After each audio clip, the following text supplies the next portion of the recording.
Et pour commenter le jugement du tribunal de lieu d'annuler les décisions du Conseil européen sur les accords agricoles et de pêche avec le Maroc, nous sommes en direct du Koweït avec Yasmine Hasnaoui, professeure universitaire, experte des affaires maghrébines. Bonjour professeur et bienvenue. Bonjour. Bonjour. Alors, après la décision du tribunal européen, qu'est-ce qui va changer concrètement aujourd'hui dans les relations commerciales entre le Maroc et l'Union européenne ?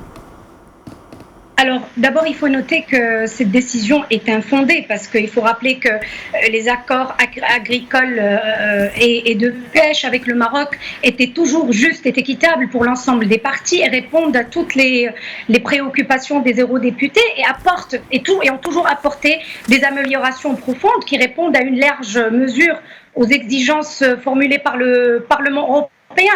Moi, je pense que d'abord, les choses prennent leur cours et prennent leurs effets. Et on a vu ça avec la déclaration conjointe faite aujourd'hui avec la Commission européenne et le Maroc qui montre que les relations économiques entre le Maroc et l'Union européenne dans les secteurs de l'agriculture et de la pêche constituent un axe important dans le partenariat général qui unit les deux pays. Donc la crise entre le Maroc et l'UE, très attendue par certains après cette décision du tribunal de l'Union européenne, n'aura pas donc lieu.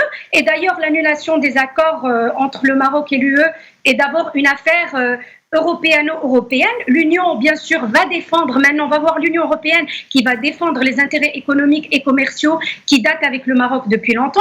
On va voir aussi que de nombreux pays européens, notamment l'Espagne, qui bénéficient de cet accord, qui sont très actifs aussi dans les eaux du Sahara marocain, vont sûrement introduire un recours contre cet arrêt. D'accord. Le tribunal de lieu annonce qu'il annule donc les décisions du Conseil de l'Europe, on le rappelle, mais pourquoi, à votre avis, il a maintenu les effets de ces mêmes décisions pour une certaine période quand même ? Comment vous expliquez cela ?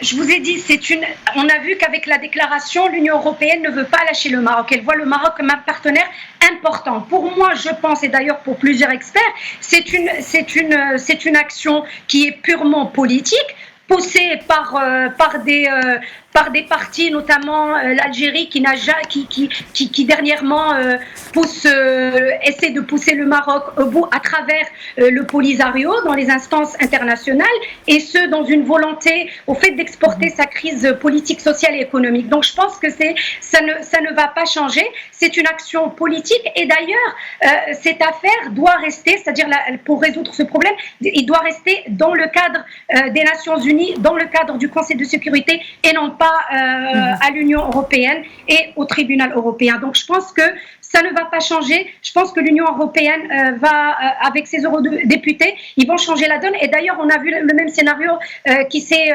répété en 2015 et le Maroc a fait gain de cause. Merci beaucoup Yasmine Hasnaoui, professeure universitaire et experte des affaires maghrébines. Merci encore une fois pour toutes ces explications. Je rappelle que vous étiez avec nous en direct depuis le Koweït.